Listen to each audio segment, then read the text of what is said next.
Good morning, this is Ken. Today is a little different. The rocket I'm about to talk about hasn't flown yet. Starship Flight 13 lifts off today, and if you're watching this at release, that's about 2 hours from now.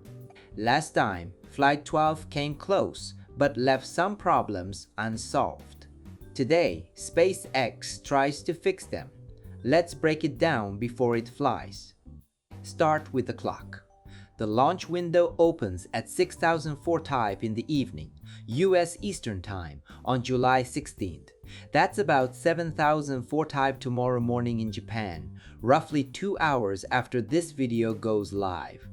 Flight 13 rises from Starbase, Texas.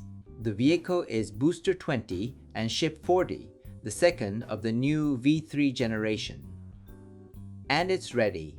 On July 10th, all 33 Raptor engines were static fired together, so today isn't a recap, it's a countdown.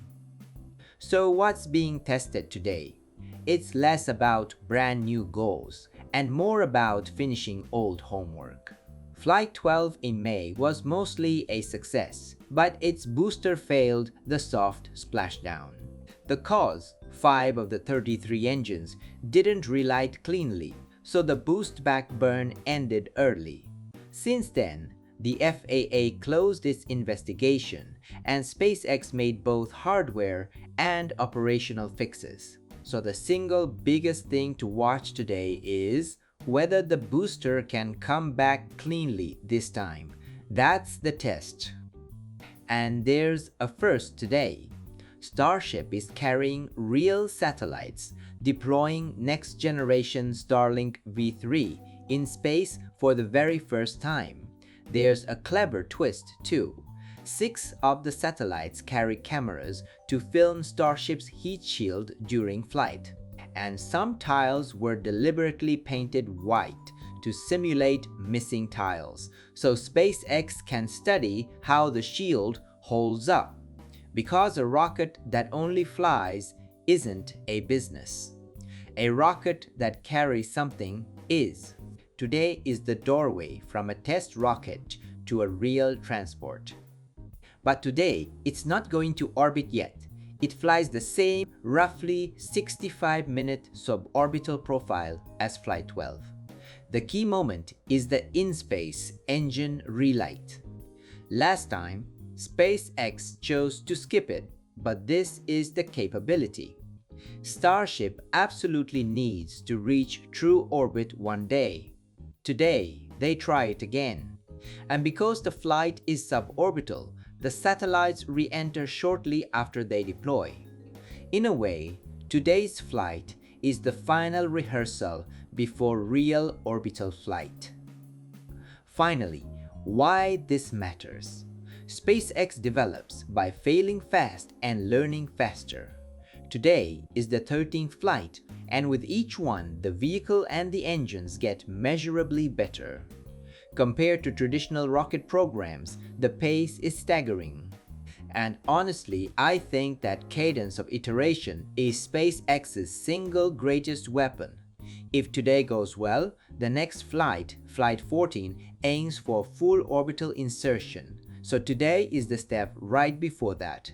Keep an eye on the sky. Now I want to hear from you. How does this morning go?